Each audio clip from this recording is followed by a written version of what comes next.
What's up, guys? I'm going to do my quick review. Todd Field's first movie in 15 years, Tar. Now, Tar is the movie that's got a lot of Oscar buzz, mostly for Cate Blanchett's performance. Now, coming to this movie, I thought, there's been a lot of great best lead actress performances this year, but none that's really captured me. Like, before this movie, my number one was Aubrey Plaza and Emily the Criminal. Now, a lot of people got Michelle Yeoh as their number one and they think she should win. But for me, it was Aubrey Plaza and Emily the Criminal. And then you have Cate Blanchett and Tar. Now, personally, as a movie, this isn't going to be in my top 10, mostly because of this runtime. Man, it's long. And man, I feel this fucking runtime. Way too many times I feel this runtime. I really feel it. I don't want to say it was exhausting, like Elvis was, but man, I really felt it. Towards the end of towards the end of every act, I really started to feel the runtime. I feel like there was a lot of footage in here that could have just been gone away. I feel like there was a scene, like the scenes where Tar would Lydia would drop off one of her students. I feel like those scenes could have really gone away because they were only leading up to one thing. They tell us something about her and her character and how she views herself. And let's just talk about Lydia Tar. I love this kid. I love her. I love that she's so bad. She's not even like, some people be like, oh, well, she's a bitch. No. There's a fine line between being a bitch and being a bad person. There's a fine line between being a dick and being a bad person. Nick Fury is a dick, but he's not a bad person. Thanos might not be a dick, but Thanos is a bad person. Let me give you and then for a female. Think about Reese Witherspoon and The Devil Wears Prada. She's a bitch, but she's not a bad person. Lydia Tar, at the end of the movie, I'm just going to say, she's a bad person. I don't think there's a good bone in her body. Now, will she kill somebody? I don't know. If she has to, maybe she will. That's the type of vibe I get from Lydia Tar. Maybe you don't feel that way, but I'm glad that with this and Emily the Criminal, maybe you can make the argument Aubrey Plaza wasn't playing a straight bad guy, but you can make the argument she was playing a bad guy. I'm glad they're letting the women play bad guys, because for a long time, especially the Oscars, they don't recognize women playing the bad, mean roles. They always got to play the helpless damsels or some other shit. They always got to be shown as the good guy. And I'm really happy that they're letting people, even though we're like minorities and whatever, or we're seen as lesser than, you know what I mean? That they're finally letting us play the bad guys again. Instead of always looking at us as, oh, you got to be the good guy. You just got to be the good guy. That's not how the fucking world is. When you let us play the bad guy, it shows that any and everyone can be bad, regardless of where you come from, your skin color, all that. That's really how you show people that all that shit doesn't matter. When you let people be the bad guy, just because they're the bad guy. It doesn't have to be all this other shit to it. Well, you can't be the bad guy because he's black. And you got to be the bad guy because you're white. Like, when you, do shit like that, you're not really looking at us as equal. And that's why this movie is very important to me. Because it's a step in the right direction to get there. To really get to equality. Really get there. So, another thing I love about Lydia Tar, the character, especially and it really comes together in that conversation she had with her adopted daughter's bully. She refers to herself as her adopted daughter's father. She really sees herself as very masculine. She really sees herself as a very masculine person. And that's why in an interview in the beginning, she never experienced discrimination because of her gender, all that and this and that and the third. She doesn't want to look at herself like that. She really doesn't want to look at herself that way. It just goes on with how masculine the character is. How masculine she sees herself. The music throughout the whole movie. When they really get down to the music, I was yearning to hear more music in this movie. Because when they really start playing the music, it's so beautiful. But the supporting characters were great. There's one, I want to get her name right, because every time the camera was on her, I was just waiting for them to turn the camera to her.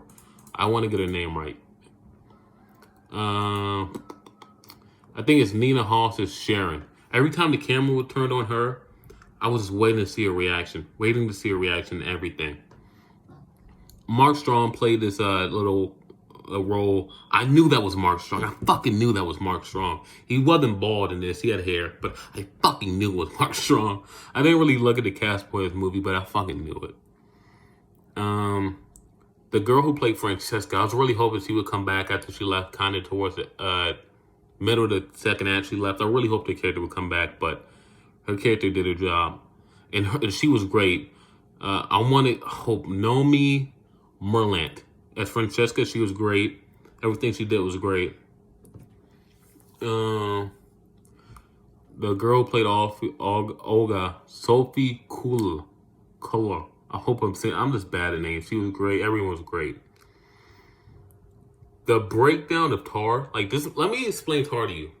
It's like we're at here. This is where we're at when we meet Lydia, and to see everything just go down and see her lose control. Because what we find out about Lydia Tar in the first 20 minutes is she has control over everything. Everything. She has control out of everything, and she uses her power immensely. And we see her slowly lose all the control she has, from career-wise to even her own family. We saw her lose control in every point of her life. She has no control anymore. And there's two scenes that really capture this. The scene where one of her neighbors across the hall dies and the family comes and asks, well, can you stop playing your music? And she assumes, when they ask her about the music, she assumes, they're going to say my music's great, this and the third. Can you do a show for us? I really think that's what's in her mind. She really thought they were going to ask her that she could play some music for them. But instead they asked her, can you turn it down so it doesn't affect, when we're doing tours? Because we're trying to sell the apartment. And Lydia goes off. This tells you two things. She doesn't take criticism well, if she ever did. And how long has it been since someone's talked down to her? At least not even talked down to her, just told her something she did not want to fucking hear. How long has it been since she got told something she did not want to hear? And then it's the scene with Olga, her new, as some people on Twitter called, fresh meat. That's another thing. I think this is the first movie to really at least take a stab at cancel culture, or in Lydia's case, consequences for her actions, but cancel culture. And to really show, I think they didn't do much on the Twitter side, but what they did was effective, and it really got the point across. And that's when you really knew all her power is gone. Maybe I'm getting the scenes mixed up between her apartment and when she asked Olga to go to dinner, and Olga's like, I'm gonna stay in. And then she goes down to get a water, and she sees Olga goes down nice and dressed up. Like that, and we don't see Olga again anymore, and we don't have to. And we don't have to see the scene of them anymore together, because we understand Olga's not hers anymore. Her power's gone, her influence is gone, all that's gone. It's gone. It's gone. Her power's just gone. And then we see her go back home, and we find out she's from the fucking New York. The character Lydia Tarr's from New York. Cate Blanchett's from Australia. But the character of Lydia Tarr's from fucking New York. And she was called Linda. And now we get to learn, that's probably the biggest revelation about Lydia in the entire movie. How long has she been fucking adding the layers to this? Really what it is a character of Lydia Tarr. It's a character in the movie, and it's a character to Lydia Tarr. Lydia Tarr is just a character through and through. She's fucking made up. She's not real. She's not real. She's just something that Linda made up. Just a fucking facade that she has been working on for probably 20, 30 years.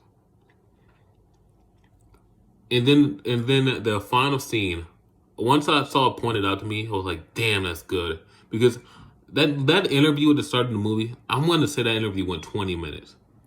And it really told us a lot about Lydia. Because something Lydia says, besides she never faced discrimination for her gender in the musician world, to hearken to how she sees herself as very masculine, was how she talked about something. The biggest power a composer has is they set the tempo. They set the tempo. They can do what they want. And after Lydia loses everything, she has to go to Japan and do Monster Hunter World shows and put fucking headphones on, basically meaning that she no longer has control even on that, even on her art, even on what makes her take her art, her heart and soul, her art, to make music. She doesn't even have control of that anymore. And I think that was a fitting end to the character in the movie of Tar. Another scene that showed us how masculine she was. This is what I saw this scene, and I feel like we didn't need to keep going to the scenes of her dropping off Olga to get to the scene of her falling down when she's trying to go bring something to Olga, and we see how she handles it. Instead of saying, "Oh, I just fell," she says, "Oh, I was attacked. I was attacked. I was attacked." Because in my opinion, that's a very masculine thing to do, and very manly. Lie about something as simple as just a fucking mistake, just tripping and falling on your face. Instead, she's gonna make this lie up. I got in this fight. I got in this fight. Or maybe it's because that's the way I saw it. Or maybe it's because, like, when this does happen, it's at the time where a lot of her allegations are starting to come out. And maybe she doesn't want people to think she's slipping. Oh, the allegations are getting to her. The allegations are getting to her. She did that shit. Look at her. She's slipping. But I think it can be both at the same time. Both at the same time. She's slipping and the allegations are getting to her. Like, she really wanted to keep her masculine image, and the allegations were getting to her at the time. But yeah, that's mostly my thoughts on the movie. Overall, 7 out of 10. There's a lot of things I love about this movie. But I feel like there's a lot of footage that the director fell in love with that they could have cut and made this much, much tighter. This is my pick. Kate Blanchett's my pick for actress of the year right now. I know a lot of people wanted to be fucking Michelle Yeoh, but I just can't. I can't after watching this beautiful character study, well-acted masterpiece, and wholeheartedly, like, say Michelle Yeoh should win over Kate Blanchett. I can't do it. I really think Kate Blanchett should get Best Actress. And we still got a lot of movies that come out this year. But as of right now, Kate Blanchett's my number 1 for Best Actress. So yeah, 7 out of 10 Tar. I really recommend it. It's in the high 70s audience score, high 90s critic score. So I really recommend you go see it. I know the trailers haven't been the best, and even the fucking synopsis on the fucking Google has something about how a lady gets emotional support from her daughter. That I don't know what the fuck that's talking about. Like, her daughter's in this movie, but it's like not that prevalent in this whole entire movie.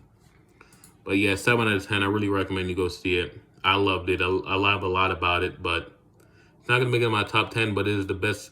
It might be the best performance you're going to see the entire year. This and Austin Butler and Elvis are going to be the best performances you're going to see all year, as of right now, in my opinion. So 7 out of 10, really recommend it. Peace.